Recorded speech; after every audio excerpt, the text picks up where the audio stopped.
So how do you think, self-silencing plays into the bigger picture of a relationship's success in your view? Just to warn Here's the you, thing.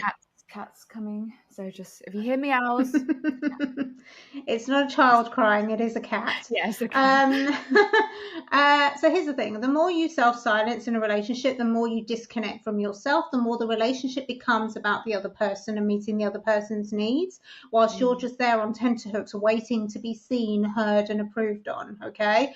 That can often bring you back into a childlike state, okay? It's Yeah. not a good feeling. It is not a good feeling. And relationships are not supposed to be so painful.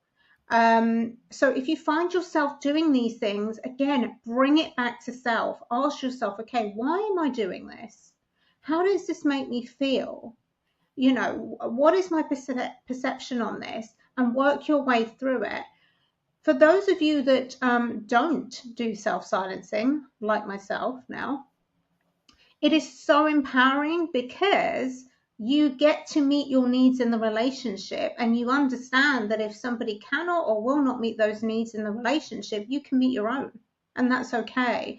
And being who you are and knowing that you are enough is extremely empowering, because it's safe for you to be you, right? Yeah.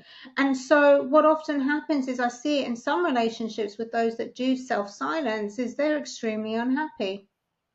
A lot of, like we mentioned earlier, mothers, a lot of women find mothering and motherhood extremely difficult. A lot of that is because they have had to self silence, or they feel they need to self silence to put the needs Mm. of others before themselves. um, and it's the same in relationships. The other person will get their needs met whilst you're there staying quiet and maybe shape shifting a little bit to be Yeah. approved and to be wanted and to be loved. Well, if you wanted and loved yourself enough, you would know you wouldn't need to do those things.